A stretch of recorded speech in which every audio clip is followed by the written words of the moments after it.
ये कहानी सत्य घटना पर आधारित है, इसलिए बच्चे इससे दूर रहे। ये कहानी मुझे मेरी माँ ने सुनाई थी।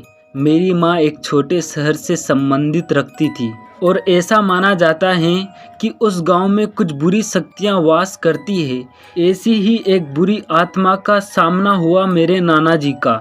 वह चुड़ैल थी, खुले बालों और सफ़ेद भयानक चेहरे वाली चुड़ैल। ठंड का समय था, शहर में घना कोहरा छाया हुआ था। मेरे नाना एक बड़े अधिकारी थे। रोज की तरह उस दिन जब मेरे नाना अपना काम खत्म कर दफ्तर से घर की ओर जाने लगे तो रास्ते में पड़ने वाले बाजार से वो कुछ सामान लेने के लिए रुके। उनके बाकी साथी आगे चले गए और वो पीछे छूट गए। सामान लेते लेते उन्हें टाइम का पता नहीं चला और जब नाना जी ने अपनी घड़ी देखी तो टाइम देखकर उन्हें लगा कि आज घर पहुंचने में बहुत देर हो जाएगी। उन्होंने सोचा जंगल के रास्ते अगर जाऊं तो जल्दी पहुंच जाऊंगा, इसलिए उन्होंने जंगल की ओर गाड़ी घुमा ली। काफी अंधेरा हो गया था।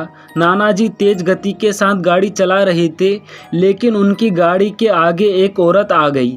उन्हें झटके से ब्रेक मारनी पड़ी। जो औरत गाड़ी के सामने आई थी वह तेज तेज रो रही थी। नाना जी को लगा कि वह जरूर किसी मजदूर की पत्नी होगी जो रास्ता भटक गई है। रास्ता सुनसान था, इसलिए उन्होंने सोचा कि इस महिला की मदद की जाए।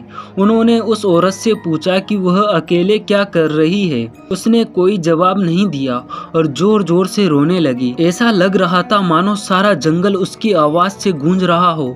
नाना जी ने पूछा कि उसका घर कहाँ है, तो भी वो कुछ ना बोली। नाना जी ने उसे बोला कि तुम मेरे साथ मेरे घर चलो, सुबह तुम्हें तुम्हारे घर छोड़ दूंगा।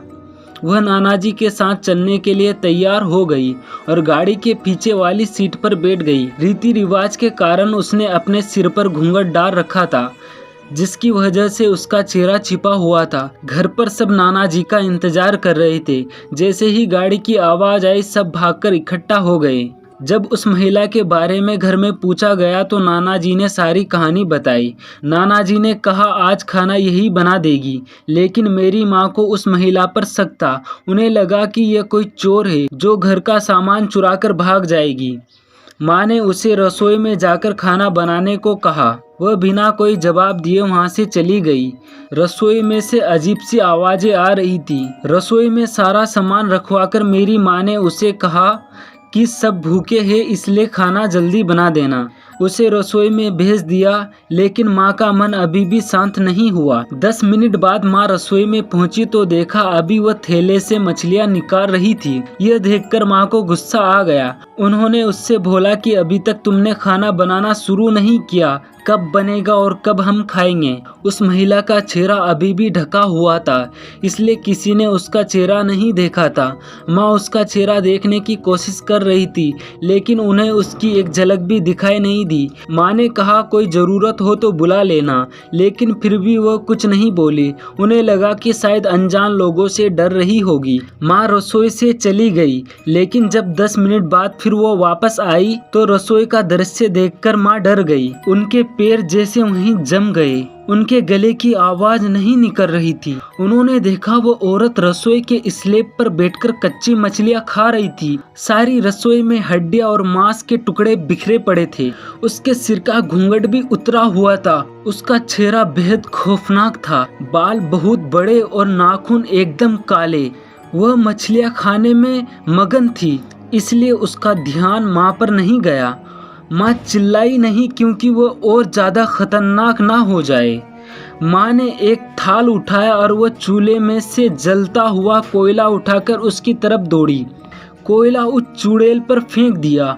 आग की जलन की वजह से वो डायन तेज तेज आवाजें निकालने लगी। उसकी आवाज सुनकर सारा घर इकट्ठा हो गया। उसे आग दिखाकर घर से बाहर निकाला गया। उसकी आवाज इतनी तेज थी कि आसपास के लोगों का भी बाहर जमावड़ा लग गया। वह डायन लोगों की भीड़ को हटाते हुए जंगल की तरफ दौड़ी।